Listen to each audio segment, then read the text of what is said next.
Hi friends, എല്ലാവർക്കും നമസ്കാരം. ഞാൻ വന്നിട്ടുള്ളത് ഒരു ശർക്കര പായസത്തിൻ്റെ റെസിപ്പിയുമായിട്ടാണ്.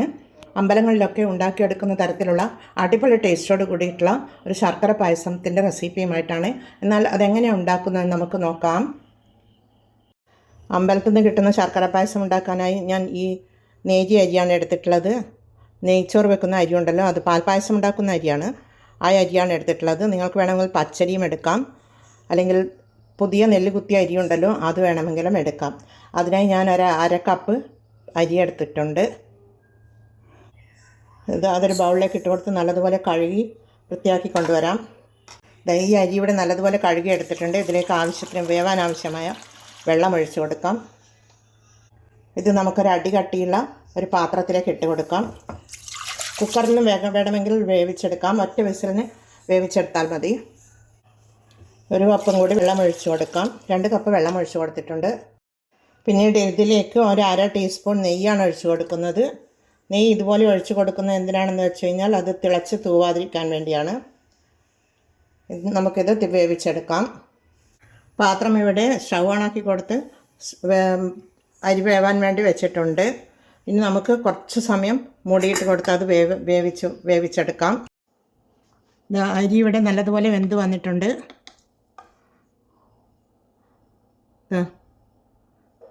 നല്ലതുപോലെ വെന്ത് കിട്ടണം. ഇനി ഇതിലേക്ക് നമുക്ക് ഒരു തേങ്ങയുടെ 2ാം പാലാണിത്. ഇതിൻ്റെ പകുതി ഒഴിച്ചു കൊടുക്കാം. പകുതി നമുക്ക് പിന്നീട് ഒഴിച്ചു കൊടുക്കാം. 2ാം പാൽ ഒഴിച്ചു കൊടുത്തതിന് ശേഷം അര കപ്പ് ശർക്കര പൊടിയാണ് എടുത്തിട്ടുള്ളത്. നല്ല ക്ലീനായിട്ടുള്ള ശർക്കരപ്പൊടിയാണ്, അതിട്ട് കൊടുക്കുന്നുണ്ട്. നിങ്ങൾക്ക് ശർക്കരയാണെങ്കിൽ ഒരു 4 അച്ച് ശർക്കര എടുത്ത് ഉരുക്കി പാനി കാച്ചിയതിന് ശേഷം അത് ഒഴിച്ചു കൊടുക്കാം. ബാക്കി വെച്ച അര കപ്പ് പാലും കൂടി 2ാം പാലും കൂടി ഇതിലേക്ക് ഒഴിച്ചു കൊടുക്കാം.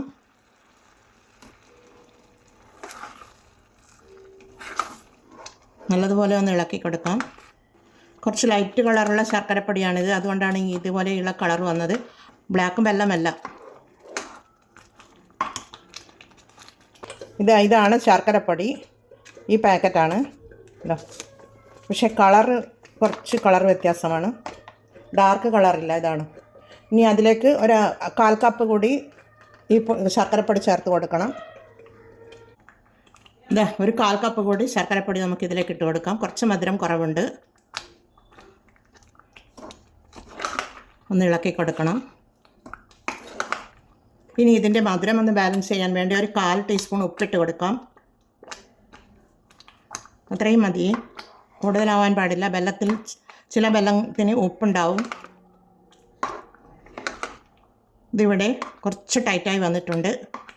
ഞാൻ കഴിഞ്ഞ ദിവസം ഇട്ട ചിക്പി ടൊമാറ്റോ സാലഡിൻ്റെ വീഡിയോ എല്ലാവർക്കും ഇഷ്ടപ്പെട്ടു എന്നറിഞ്ഞതിൽ വളരെയധികം സന്തോഷമുണ്ട്.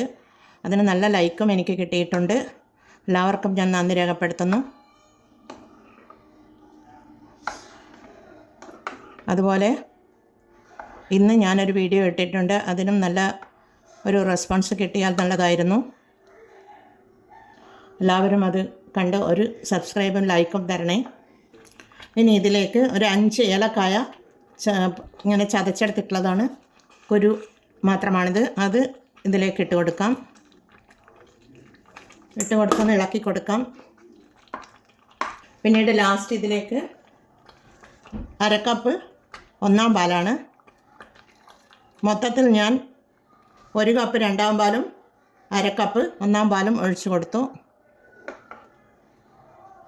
കൊടുത്തൊന്ന് ഇളക്കി കൊടുക്കാം. പിന്നീട് അധികം ചൂടാക്കാൻ പാടില്ല. ഞാൻ ചെറിയ ഫ്ലെയിമിൽ തന്നെയാണ് തീ വെച്ചിട്ടുള്ളത്. ചെറിയൊരു തിള വന്നോട്ടെ. അപ്പോഴേക്കും നമ്മുടെ അമ്പല പായസം റെഡിയാണ്. പായസത്തിലോട്ട് നമുക്ക് വേണമെങ്കിൽ ചുക്കുപൊടിയും ജീരകത്തിൻ്റെ പൊടിയും ചേർത്ത് കൊടുക്കാം. ഞാൻ ചേർത്ത് കൊടുക്കുന്നില്ല. നിങ്ങൾക്ക് ഇഷ്ടമാണെങ്കിൽ അവരവരുടെ ഇഷ്ടം പോലെ ചേർത്ത് കൊടുക്കാം. ഇനി ലാസ്റ്റ് ഇതിലേക്ക് 1 ടേബിൾ സ്പൂൺ നെയ്യ് ഒഴിച്ച് കൊടുക്കുന്നുണ്ട്.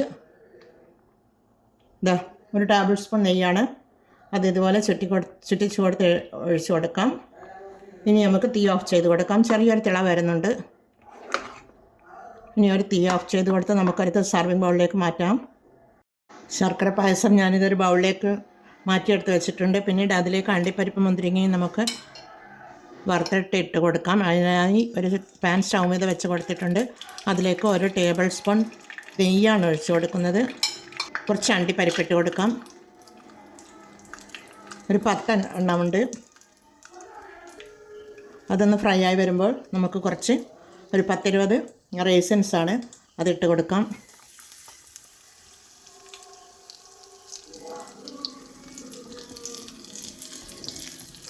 ഇനി ഇത് റെഡിയായി. നമുക്ക് പായസത്തിലേക്ക് ഒഴിച്ചു കൊടുക്കാം. എന്നാൽ നമുക്കിതൊന്ന് ടേസ്റ്റ് ചെയ്ത് നോക്കാം. ഒരു പ്ലേറ്റിൻ്റെ അകത്ത് എടുത്തിട്ട് നമുക്ക് ടേസ്റ്റ് ചെയ്ത് നോക്കാം.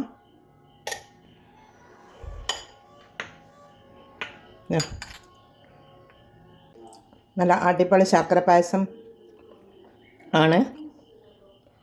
നിങ്ങളെല്ലാവരും ഇതേപോലെ ഒന്ന് ഉണ്ടാക്കി നോക്കൂ. ഇവിടെ ലാസ്റ്റ് വറുത്തെടുത്തിട്ടതുകൊണ്ട് നല്ല ടേസ്റ്റാണ്. എല്ലാവരും ഇതേപോലെ ഒന്ന് ട്രൈ ചെയ്ത് നോക്കി ഫീഡ്ബാക്ക് അറിയിക്കണേ. നല്ല അടിപൊളി ശർക്കര പായസം അമ്പലങ്ങളിൽ എടുക്കുന്ന തരത്തിലുള്ള ഒരു പായസമാണിത്. എല്ലാവരും ഇത് ട്രൈ ചെയ്ത് നോക്കി ഫീഡ്ബാക്ക് അറിയിക്കണേ. കമൻറ്റും സബ്സ്ക്രൈബും ചെയ്ത് സപ്പോർട്ട് ചെയ്യണേ. അടുത്തൊരു വീഡിയോയിൽ വരുന്നത് വരെ എല്ലാവർക്കും താങ്ക് യു ഫോർ വാച്ചിങ്.